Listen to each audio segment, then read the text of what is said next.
Assalamualaikum warahmatullahi wabarakatuh. Gracie, how are you today? Are you ready study religion? Baiklah, di awal semester kedua ini dan juga sekaligus di awal tahun 2021 ini, Miss Yuli akan mengajak kalian mengenal dan memahami materi iman kepada qadha dan qadar. Nah, untuk itu mari sama-sama kita awali belajar hari ini dengan membaca basmalah. Bismillahirrahmanirrahim. Selanjutnya silakan simak dan pahami penjelasan tentang materi berikut ini ya. Iman kepada qadha dan qadar. Iman kepada qadha dan qadar ini menempati urutan rukun iman yang keenam ya teman-teman ya. Setelah iman kepada Allah, kepada malaikat, kepada kitabnya Allah, kepada Rasul Allah, dan kepada hari kiamat. Nah, sekarang kita akan mencoba mengenal lebih dalam lagi apa sih iman kepada qadha dan qadar itu. Kalau iman adalah meyakini, gitu kan? Nah, sementara qadha dan qadarnya ini apa nih, teman-teman? Kita lihat definisi qadha dan qadar berikut ini. Qadha adalah secara bahasa artinya keputusan atau ketetapan. Dan secara istilah, qadha itu keputusan atau ketetapan Allah terhadap makhluk Allah yang ditetapkan sejak zaman azali. Zaman azali itu adalah zaman di mana manusia masih di dalam buayan, masih di dalam perut ibunya ya. Kira-kira ketika janinnya baru berusia 4 bulan di kandungan ibunya. Nah, sekarang kita akan melihat apa itu definisi dari qadar. Nah, kalau qadar secara bahasa artinya ukuran atau ketentuan. Kita suka mendengar untuk menyampaikan kata ukuran atau takaran di Indonesia itu sering menyebut kata kadar. Nah, kata kadar itu ngambil dari bahasa Arab qadar ini, teman-teman. Contohnya ketika ngomongin emas. Emasnya kadarnya berapa? Emasnya ukurannya berapa? Oh, 24 karat, 20 karat dan sebagainya. Ya kan? Oke, sekarang kita lihat secara istilah. Qadar secara istilah adalah ketentuan Allah yang telah terjadi terhadap setiap ketetapan Allah kepada makhluknya.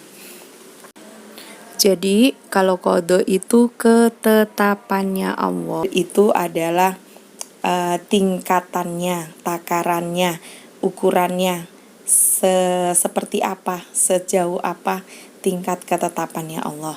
Misalnya Allah itu kan menetapkan umur seseorang, ya kan? Umur manusia itu sudah ditetapkan sebelum manusia itu dilahirkan. Si fulan umurnya nanti hanya sampai 65 tahun. Tapi tidak ada yang tahu sebelum terjadi meninggalnya orang itu. Nah, ketika orang itu sudah meninggal baru ketahuan, oh kadar ketetapan usianya si orang tersebut ternyata hanya 65 tahun gitu ya. Nah, untuk qadha dan qadar ini merupakan suatu takdir. Sering mendengar ya teman-teman ya, apa itu takdir? Istilah takdir adalah qadha dan qadar ini, teman-teman. Oke, sekarang kita lanjutkan. Apa aja sih takdir ini? Takdir itu ada 2, teman-teman.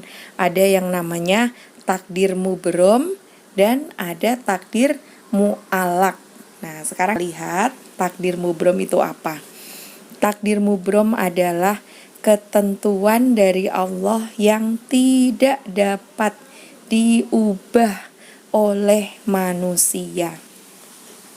Sementara takdir mu'allaq adalah ketentuan dari Allah yang dapat diubah oleh manusia dengan jalan usaha dan berdoa. Nah, maka kita tidak boleh jadi orang itu tanpa usaha, karena ternyata ada takdir yang bisa diubah, teman-teman. Jadi harus berusaha dan berdoa. Lanjutnya kita lihat apa saja contoh takdir yang tidak dapat diubah. Nah, ini salah satunya. Contoh takdir mubrom. Bumi dan planet lainnya berputar sesuai porosnya. Nah, hal ini perputaran bumi dan planet lainnya itu tidak dapat diubah oleh manusia. Hanya Allah yang punya hak prerogatif untuk menentukannya. Kemudian ada lagi contoh takdir mubrom yang lainnya adalah kematian seseorang. Kalau sudah ditetapkan orang tersebut umurnya hanya sampai 30 tahun misalnya, maka ketika sudah berumur 3 tahun di hari dan tanggal 30 tahun di jam tertentu atau di tanggal tertentu itu dia akan meninggal dunia, meskipun kondisinya sehat gitu dan sebagainya. Jadi kematian seseorang tidak bersyarat harus tua atau harus sakit ya teman-teman ya. Ada lagi contoh takdir mubrom yang akan Miss Yuli kemukakan di sini, yakni sesuatu musibah yang akan terjadi, mau berupa bencana alam, maksudnya musibah secara global ataupun musibah yang menimpa atas diri satu orang. Itu sudah Allah tetapkan di lauh mahfud jauh sebelum manusia atau alam itu diciptakan oleh Allah. Nah, sekarang yang namanya takdir mu'allaq yang dapat diubah dengan usaha dan doa ini, contohnya salah satunya adalah kecerdasan seseorang. Jadi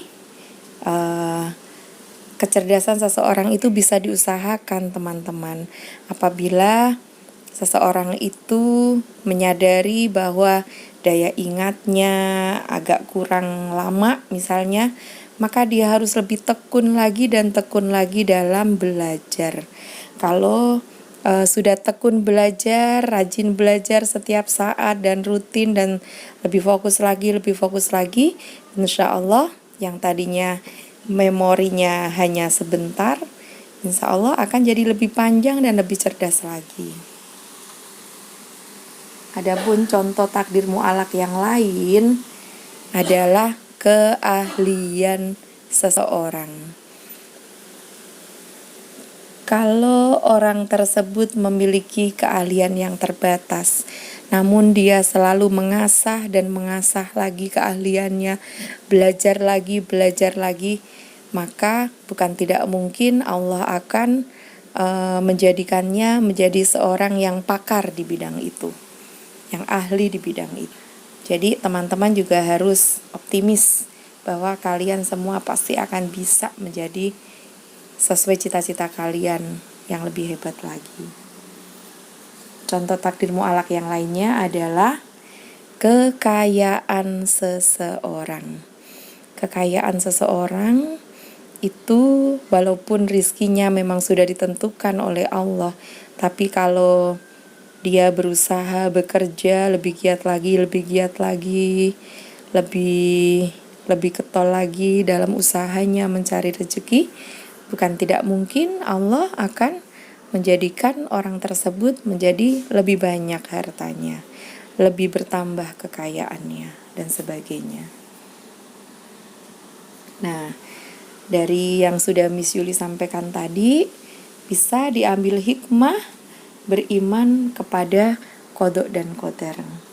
Yang pertama hikmahnya adalah bahwa perlunya berusaha dalam suatu kehidupan. Dalam hidup itu harus ada usahanya.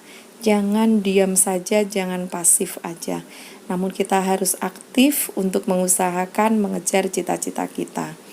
Contoh, Usaha di sini misalnya memanfaatkan waktu sebaik-baiknya untuk belajar dan tidak membiarkan waktu kita terbuang begitu saja untuk hal-hal yang tidak positif lainnya. Jadi manfaatkan waktu untuk belajar dan kalian bisa mencari contoh lebih banyak lagi yang sesuai dengan perlunya seseorang itu berusaha dalam kehidupannya. Kemudian hikmah yang kedua, bahwa kita itu harus sabar dalam menghadapi cobaan. Karena yang namanya musibah tadi sudah ditentukan oleh Allah, sudah ditentukan jauh-jauh hari dan sebagainya. Pasti seorang itu yang hidup akan mengalami cobaan, baik cobaan yang ringan ataupun cobaan yang berat. Tapi kita harus sabar menghadapinya dan tidak boleh berputus asa. Di sini Miss Yuli contohnya adalah menerima berapapun uang jajan yang diberikan oleh orang tua kepada kita. Dan silakan kalian mencari contoh yang lebih lagi, lebih luas lagi, asalkan sesuai dengan hikmah ini, hikmah yang nomor 1 ataupun yang nomor 2. Oke teman-teman, demikian tadi penjelasan Miss Yuli tentang qada dan qadar, bahwa Allah itu memang sudah menetapkan takdir kita, baik qadanya ataupun qadarnya. Dan sebagai penutup, Miss Yuli akan mengutip suatu quote, suatu kata-kata bijak seperti ini. Usaha tanpa doa adalah sombong. Doa saja tanpa usaha adalah omong kosong.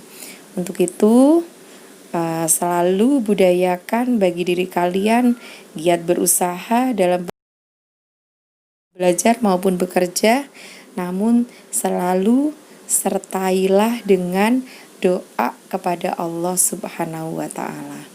Karena yang akan mengubah kehidupan kita pasti ada campur tangan dari Allah Subhanahu wa Ta'ala. Jadi tetaplah jadi siswa yang optimis dalam berjuang, belajar, dan belajar disertai dengan berdoa. Gimana teman-teman? Bisa dipahami penjelasan dari Miss Yuli? Oke, itu tadi adalah materi iman kepada qada dan qadar.